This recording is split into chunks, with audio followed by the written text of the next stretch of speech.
March 19th, 1919, midnight.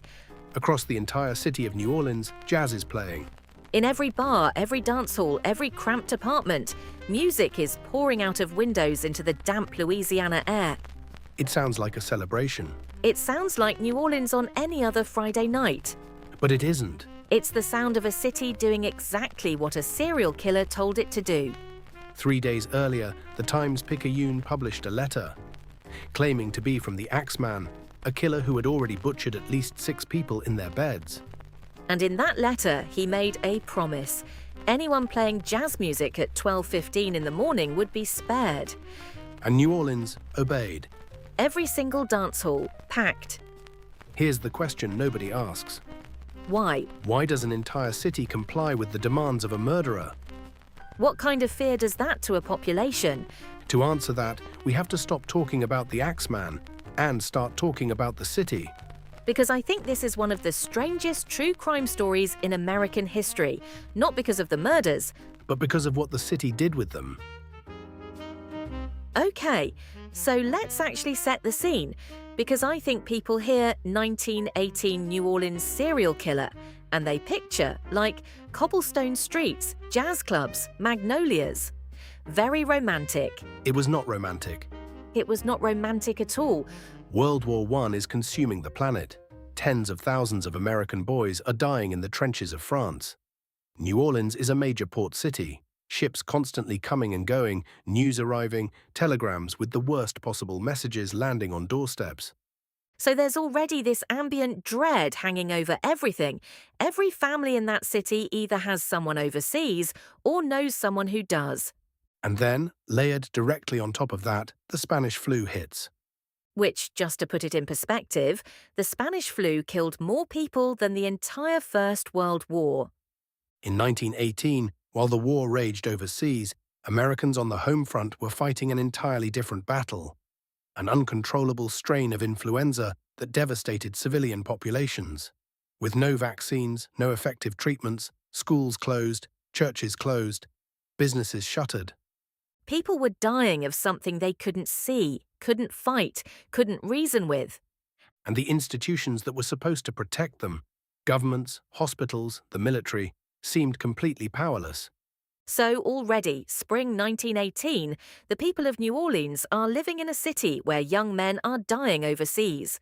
A plague is killing their neighbors, and nothing that's supposed to keep them safe is working. Now ask yourself, into that environment, what happens when someone starts getting murdered in their sleep? So the attacks begin in May 1918, and they are brutal. The Axeman targeted Italian-American grocers and their families almost exclusively.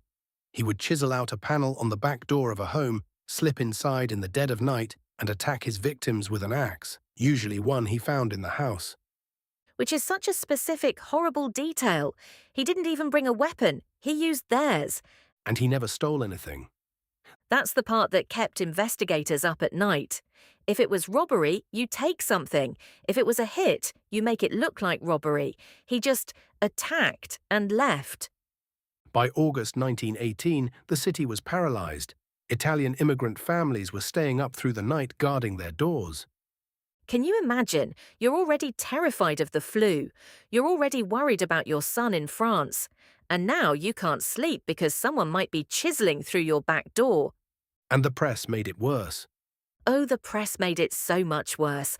Despite no real evidence, newspapers immediately began pushing the idea that this was mafia activity, that the Axeman was a Black Hand enforcer, settling debts in the Italian immigrant community. And here's the thing, I understand why that narrative was appealing. If it's the mafia, there are rules. The Axeman has a list. He won't come for you unless you cross someone. A mafia hitman is frightening, but he's legible. He makes sense. Whereas the alternative, that a random person is sneaking into homes and butchering sleeping families for no discernible reason, that's a completely different kind of terror. The city's own police superintendent, Frank Mooney, believed it was the latter. He called the killer a Jekyll and Hyde personality, someone who could be a perfectly normal neighbor during the day and a murderer at night. Which is so much scarier. Because it means it could be anyone. Your butcher, your barber, the man who tips his hat to you on the street. So the city kept reaching for a better story. Then came the letter. Okay, this is the part that sounds completely made up, but it's real, it's documented. You can go read it in the archived Times-Picayune right now.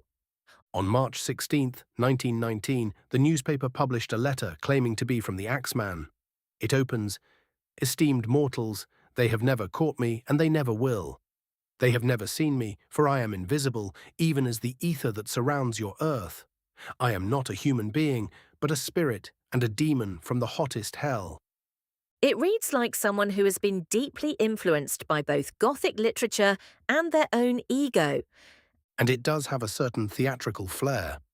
And then it makes the demand.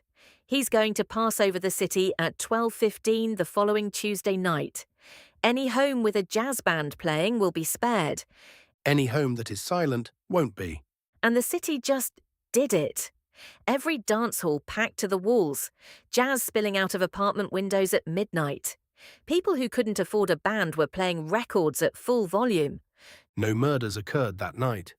Which is incredible, like the ritual worked. Or, and I want to sit with this for a second, the killer simply didn't strike that night, which he frequently didn't. The attacks were sporadic. You're such a buzzkill. I'm a realist. And here's where it gets genuinely interesting.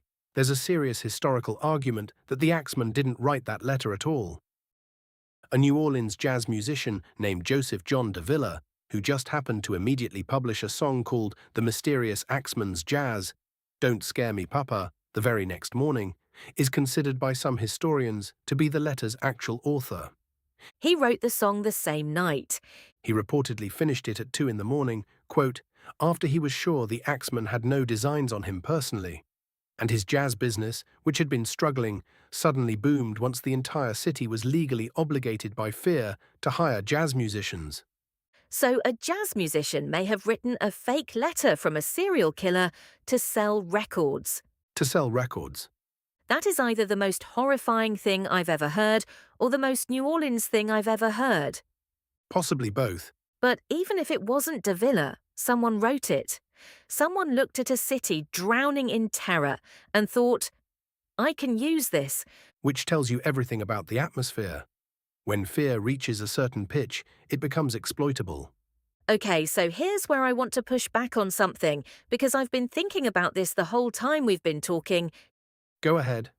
When you lay it all out like this, the mafia narrative that the press invented, the letter that may have been a stunt, the jazz night that was maybe just a Tuesday, it can start to sound like the Axeman was a myth, like the city made him up. He wasn't a myth.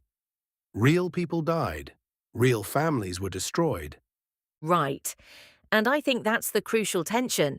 The murders were real, the terror was real, but the character, the jazz-loving demon from hell who passes over the righteous, that character was constructed. Piece by piece. By the press, by politicians, by musicians, by a city that needed the chaos to have a shape. Because the flu didn't have a shape, the war didn't have a face you could put in the newspaper. But the Axeman did.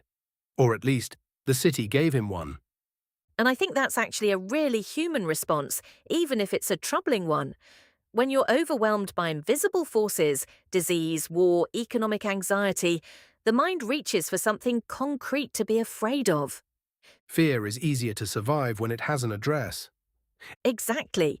And so in a strange way, the Axeman gave New Orleans something the flu and the war couldn't. A shared monster. A common enemy. Something to organize the chaos around. Something you could barricade against, or outwit, or appease with jazz music at midnight. The city didn't just react to the Axeman. It participated in creating him.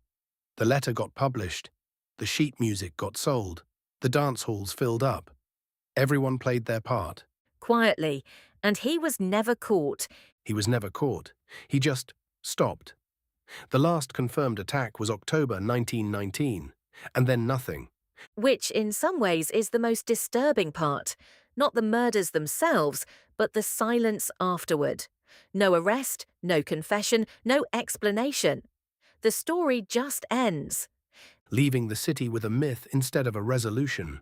And maybe this is the dark thought I keep coming back to. Maybe that's exactly what certain people wanted. A legend is more useful than a solved case. A solved case is just a criminal. A legend is a warning, a story you tell to explain why the city is the way it is, Why it dances when it's afraid. why the music never stops. The axeman killed at least 6 people. The case is still officially unsolved. But the question we keep coming back to isn't who he was. It's what it means that a city under that much pressure, war, plague, poverty, fear, reached for a monster as a way of coping.